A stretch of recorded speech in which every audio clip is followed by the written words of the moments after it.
सुप्रभात प्यारे छात्रों। आज हम हिंदी प्रथम में पाठ 15 कबाड़ से जुगाड़ के बारे में पढ़ेंगे।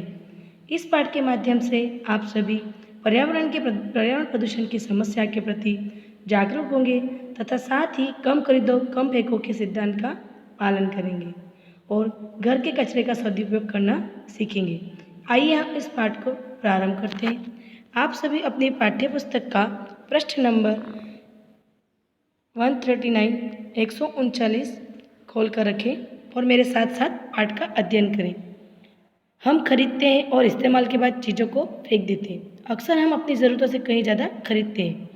पूरी उपभोक्ता संस्कृति अधिक खरीदो अधिक फेंको के सिद्धांत पर टिकी है। उपभोक्ता संस्कृति किस पर टिकी हुई है? अधिक खरीदो अधिक फेंको के सिद्धांत पर।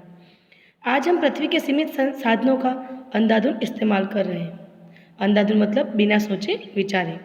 हम इतना अधिक कचरा पैदा कर रहे हैं कि वह मलबे के नीचे से उफनकर हमारे बगीचों, सड़कों और घरों के आसपास फैल रहा है। पर क्या हमेशा से ऐसा ही हाल था?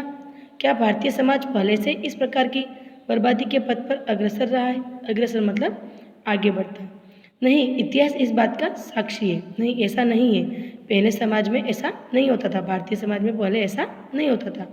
इतिहास इस बात का साक्षी है। साक्षी अर्थात गवाह है। भारतीय समाज काफ़ी सीमित साधनों में अपना काम चलाता था।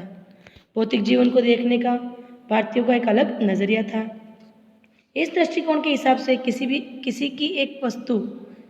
वस्तु की एक नहीं कई जिंदगियां होती हैं। भारतीय संस्कृति में फेंकी हुई चीज़ों को दोबारा इस्तेमाल करने की एक पुरानी परंपरा है। इस 5000 वर्ष पुरानी कहानी में भौतिक दुनिया को संवेदना और आदर से देखने का एक गहरा सबक छिपा है। आज के पर्यावरण विशेषज्ञों के लिए भी इसमें एक नया संदेश है। एक दिन भगवान बुद्ध आश्रम के दौरे पर थे। उन्हें देखकर एक भिक्षु सामने आया। उसने एक नए अंग रखे चोंगा के लिए प्रार्थना की। वृद्ध ने उससे पूछा, तुम्हारे अंग रखे का क्या हुआ? तभी बुद्ध ने उससे क्या पूछा? तुम्हारे अंग रखे का क्या हुआ? भगवान, वह बहुत पुराना हो गया था और जगह जगह से फट गया था, इसलिए आजकल उसे पलंग की चादर जैसे उपयोग कर रहा हूँ। बुद्ध ने फिर पूछा, तुमने पुरानी चादर का क्या किया?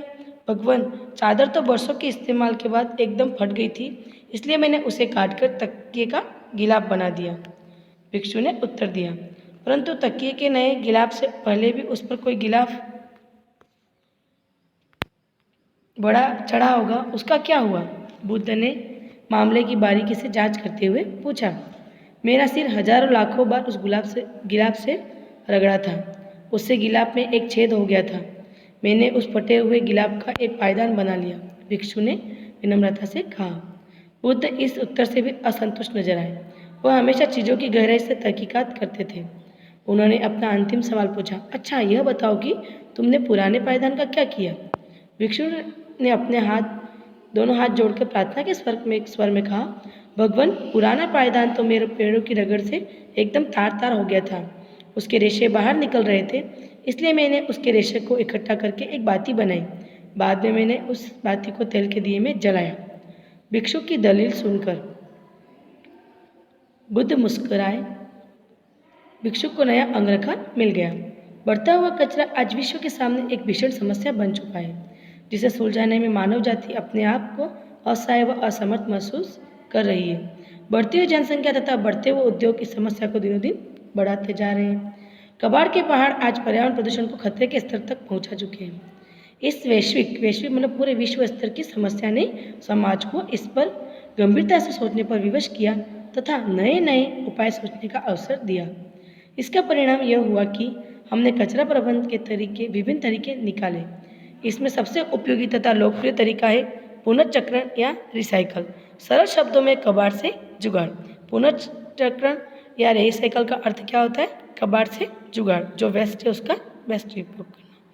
जैसे पुराने कपड़ों या पेपर से बैग बनाना, सजावट की वस्तुएं बनाना, कागज के कचरे से पुनः कागज बनाना, प्लास्टिक के कचरे से पुनः प्लास्टिक की वस्तुएं बनाना आदि। प्राकृतिक तरीके से सड़ने वाले बायोडिग्रेडेबल वस्तुओं से खाद बनाना तो सदियों से होता आ रहा है। कचरा प्रबंध अब पर्यावरण को बचाने का एकमात्र उपाय है। वैज्ञानिक तो अपना काम कर रहे हैं, पर हमें क्या करना चाहिए? क्या हम चुपचाप कचरा फैलाते रहें? क्या हमारे यह कर्तव्य नहीं कि हम इसे रोकें और इसे बढ़ने न दें? हम भी तो अपने कबाड़ से कुछ जुगाड़ करें, अपनी कल्पना का सदुपयोग करें और घर की पुरानी वस्तुओं का नया प्रयोग करें, जैसा इस बौद्ध भिक्षु ने किया। आप सभी ने इस कहानी को, भिक्षु और बुद्ध की कहानी को सुना। इसके माध्यम से हमने सीखा कि भले चीज़ कितनी भी पुरानी हो जाए, उसका कोई ना कोई उपयोग हमें लेना चाहिए, उसे फेंक देना नहीं चाहिए।